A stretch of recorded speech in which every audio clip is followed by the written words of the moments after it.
Ezequiel 24.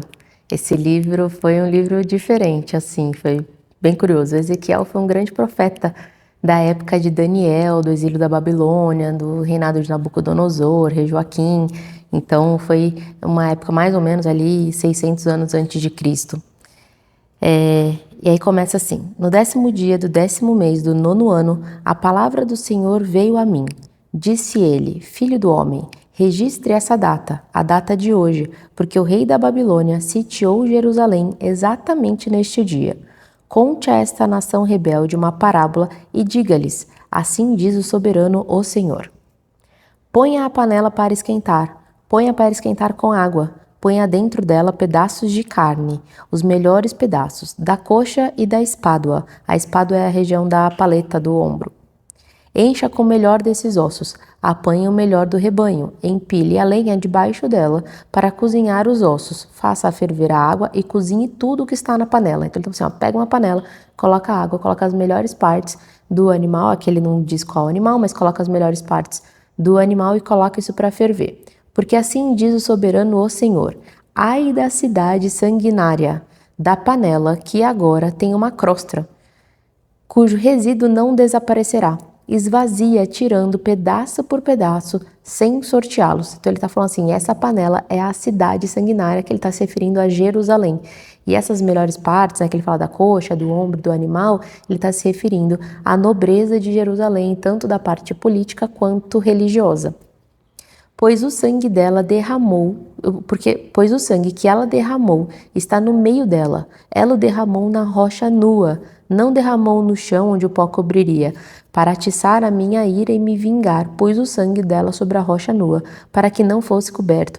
Então ele está falando assim, ó, o sangue que ela derramou, que ele está se referindo aos pecados, dá no meio dela, ela derramou na rocha nua e não no chão onde o pó poderia cobrir, ou seja, está escancarado, né? Ele está se referindo a toda a iniquidade, a todos os pecados que Jerusalém está vivendo nessa época. E inclusive ele fala cidade sanguinária, nessa época era muito comum sacrifícios de crianças ao rei Moloque, que era um rei deles, lá que recebia sacrifício de crianças. Então tinha muito sacrifício acontecendo, muita idolatria. Depois ele fala também que tinha muita lascívia. A lascívia ela é meio que uma evolução da luxúria. A luxúria é quando você tem o desejo, né, desenfreado ali sexual. E a lascívia é quando você tem o ato, é quando você realmente se deixa levar pelos desejos da carne, principalmente sexual, mas não somente, né? Então você realmente é levado, não tem domínio próprio nenhum, você se deixa levar. Então ele está falando que ele está escancarado os pecados, né? Portanto, assim diz o soberano, o Senhor: ai da cidade sanguinária, eu também farei uma pilha de lenha, uma pilha bem alta. Por isso, amontoem a lenha e acendam o fogo. Cozinhem bem a carne, misturando os temperos, e reduzam os ossos a cinzas. Então ele está falando assim, reduzir o osso, você vai cozinhar até que o osso vire cinza. Ponham depois a panela vazia sobre as brasas para que esquente até que seu bronze fique incandescente. As suas impurezas se derretam e o seu resíduo seja queimado e desapareça. Mas ela frustrou todos os esforços, nem o fogo pôde eliminar o seu resíduo espesso. Então ele está falando assim, ó, mesmo que você queime tudo, ainda assim nem o fogo consegue eliminar esse resíduo, porque você tem tanto pecado, tá? É tanta iniquidade, tanta transgressão, tanta coisa ali que não tem mais o que fazer para limpar isso. Ora, a sua impureza é a lascívia. Como eu desejei purificá-la, mas você não quis ser purificada, você não voltará a estar limpa, enquanto não abrandar a minha ira contra você. Eu, Senhor, falei, chegou a hora de eu agir. Não me conterei, nem terei piedade, nem voltarei atrás. Você será julgada de acordo com seu comportamento e com as suas ações. Palavra do Senhor soberano, o Senhor. Palavra do soberano, o Senhor. Então ele está falando assim, Jerusalém, vocês não quiseram, né? Você não quis ser purificada. Você não quis ser, e porque você não quis, você está aí tomada de pecado, você não se arrependeu, vocês não estão querendo mudar, então vai vir o meu juízo, a minha ira contra vocês. E aí, ele continua no verso 15. Veio a mim esta palavra do Senhor. Filho do homem, com um único golpe, eu estou para tirar de você o prazer dos seus olhos. Contudo, não lamente, nem chore, nem derrame nenhuma lágrima, nem permita que ninguém ouça o seu gemer. Não pranteie pelos mortos, mantenha apertado o seu turbante e as sandálias nos pés. Não cubra o rosto nem coma a comida costumeira dos pranteadores. Então aqui ele está falando assim, ó, eu vou tirar de você o prazer dos seus olhos, mas você não, quando ele vai citando essa parte de não chora, não deixa as pessoas virem se gemer, mantém um turbante, as sandálias nos pés, isso era meio que um ritual comum quando a família vivia um luto. Então eles tiravam o turbante, colocavam um pó de cinzas na cabeça, tiravam as sandálias dos pés, cobriam o rosto, cobrindo o bigode, a barba, essa região do rosto, e recebiam comidas, que era até o pão do luto, recebiam comida ali de conhecidos que levavam esse pão para a família que estava vivendo o luto. Então ele falou assim, ó, eu vou tirar o prazer dos seus olhos e você não vai viver o luto. Assim, falei de manhã ao povo e à tarde a minha mulher morreu. No dia seguinte fiz o que me havia sido ordenado. Então o profeta Ezequiel está falando assim, ó, Deus me deu a palavra antes que ia tirar o prazer dos meus olhos e para eu não viver o luto. E aí eu falei para o povo de manhã e à tarde a minha esposa faleceu. E eu agi no dia seguinte como ele me havia ordenado, ou seja, não vivi o luto como Deus tinha me dito para fazer, né? E Ezequiel, ele tem uma particularidade que ele viveu muitas profecias na carne dele, ele realmente vivenciou. Então ele passou ali um período de uns 300 dias deitado, né? Mais para trás a gente fala que fica deitado. Ele ficou sem voz, ele ficou meio que mudo, só falando as palavras do Senhor. Então ele teve várias passagens onde ele viveu na carne as profecias que ele recebia. E nesse caso da esposa dele é mais uma situação em que ele vive na carne aquilo que Deus está profetizando para Jerusalém. E eu lhes respondi, esta palavra do Senhor veio a mim. Não, desculpa, um pouco antes. Então o povo me perguntou, que ele falou assim, ó, minha esposa morreu, no dia seguinte eu fiz como ele havia me ordenado, que era não viver o luto. Então o povo me perguntou, você não vai me dizer que relação essas coisas têm a ver com a gente? Conosco, tem conosco? E eu lhes respondi, esta palavra do Senhor veio a mim.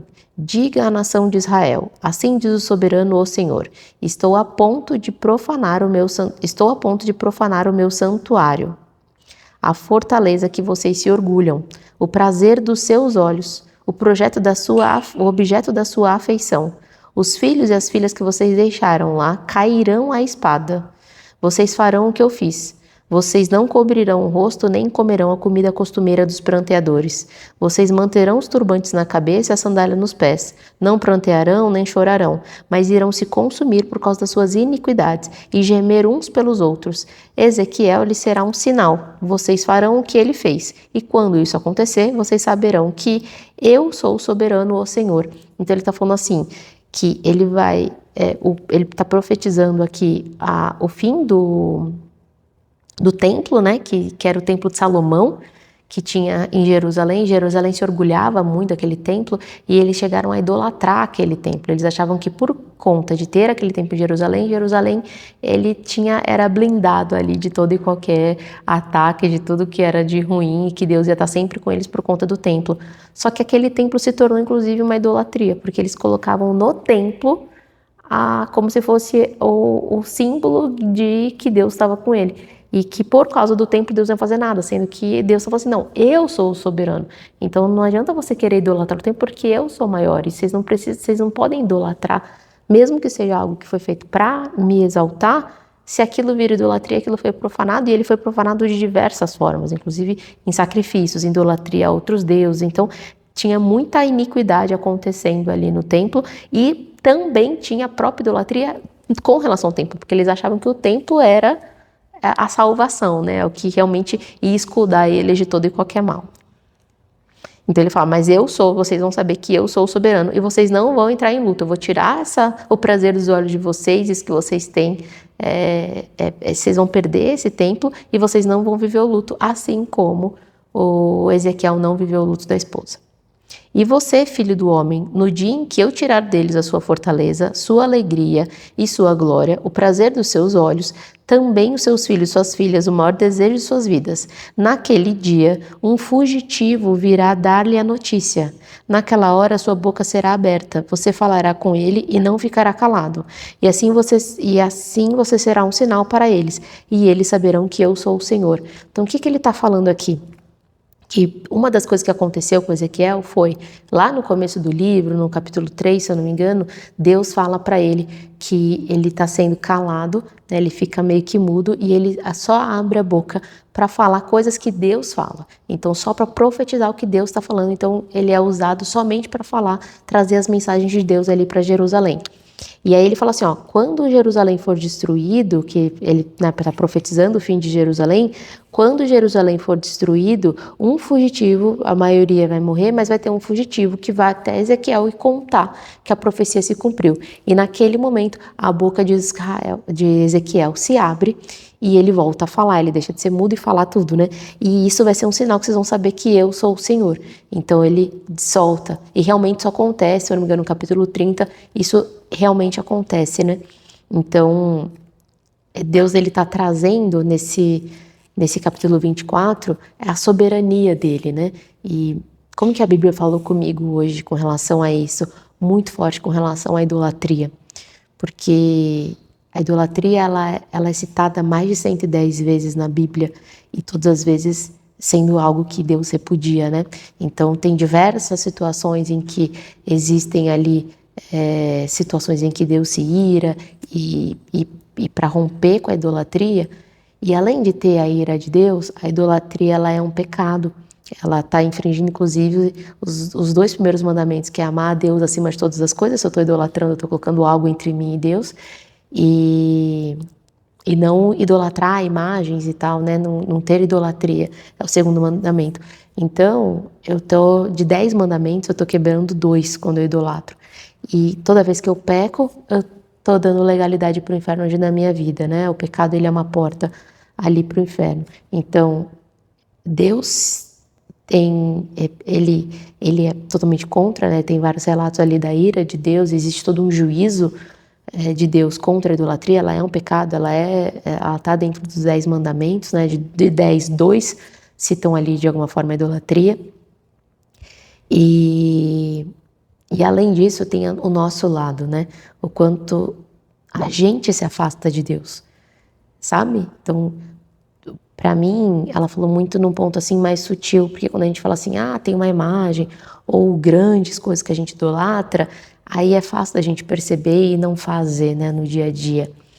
Mas se Deus é a fonte de toda da paz, que excede todo entendimento, Ele é a única fonte de sabedoria e de amor, toda vez que eu perco a minha paz, ou que eu tenho medo, porque a fé, ela é o contrário de medo, né? Eu fico com medo de alguma situação, eu estou idolatrando aquilo. Eu estou dando para aquela situação, para aquela pessoa, para aquele contexto, um poder que só Deus poderia dar na minha vida. Se eu estou perdendo a paz por conta daquilo, e Deus é a minha fonte de paz, entende? Eu estou colocando aquela pessoa nesse lugar que não deveria. Então, de uma forma sutil, não deixa de ser uma idolatria. Toda vez que eu estou com muito medo de uma situação, de algum cenário, eu também estou, de alguma forma, idolatrando, porque se a fé ela é a certeza daquilo que a gente não vê, e se a gente entende que Deus é soberano, que Ele é o nosso Pai, que a vontade dEle é boa, perfeita e agradável, e que Ele cuida, né? Ele zela. Se eu estou com medo de uma situação, não estou confiando em Deus, eu não estou tendo fé. Então, é nesse pequeno, sabe? É no sutil. Então, quando a gente pensa assim, é do sutil pro denso, né? Então, nessas pequenas coisas do dia a dia, cada vez que eu perco a minha paz por conta de qualquer coisa, pessoa, situação, eu estou dando para ela, de alguma forma, um poder que ela não deveria, e colocando no caminho entre mim e Deus. Eu não estou colocando ela no lugar de Deus diretamente, óbvio, mas é no sutil, sabe? Então eu estou permitindo que ela esteja no canal entre mim e Deus, porque se Ele é minha fonte de paz e ela tira minha paz, ela está aqui no meio desse caminho. Então, nessa situação do sutil, foi onde a passagem falou muito comigo. Porque muitas vezes a gente não peca no grande, né? A gente peca no pequeno. As coisas, elas são... a gente não tropeça em grandes rochas, a gente tropeça em pequenas pedras, né? Então, é muito sobre isso. Quando a gente vê grandes situações, né? É fácil da gente identificar grandes pecados, grandes coisas que podem nos afastar de Deus. Mas e as pequenas? Então, essa passagem ela foi um convite, assim, sabe? A olhar e identificar. Inclusive, quando eu fiz esse devocional hoje de manhã, que eu estava lendo, eu estava chateada por uma situação e foi exatamente nisso que ela falou comigo, sabe? Por que que aquilo estava tirando a minha paz? E que poder é esse que eu estou colocando? Onde que eu estou colocando essa situação, sabe? Então, nada pode ocupar esse lugar que só Deus. Ele é a nossa fonte de esperança, de fé, de sabedoria, de direcionamento, né? Então, cada vez que a gente estreita o nosso relacionamento com Deus e tem dele a direção e consagra a nossa vida a Ele, a gente e vive nessa fé, a gente não se permite perder a nossa paz por outras situações, porque a gente sabe que tem um Deus que é soberano, realmente, que é pai, né? Não é padrasto, como dizia minha mãe, Deus é pai, não é padrasto. Então, é isso, ele realmente é um pai que é o pai, né? Que é perfeito.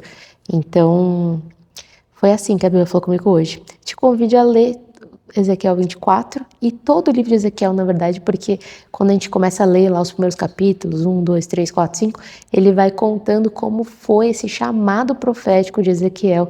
E ele foi muito diferente. Ezequiel, ele teve uma vida assim muito na carne, né? Ele vivenciou muito na vida dele as profecias que Deus tinha para Jerusalém. Então foi um chamado muito diferente. E é muito legal a gente ver também como Deus usa de forma diferente cada pessoa, né? Cada um tem um chamado, tem uma forma de ser usada, tem uma forma de cumprir a sua missão e fazer aí a obra de Deus aqui nessa terra. Então, te convido a ler o livro de Ezequiel inteiro, inclusive esse do 24, e aí depois você me conta aqui como que ele falou com você, tá bom? Um beijo!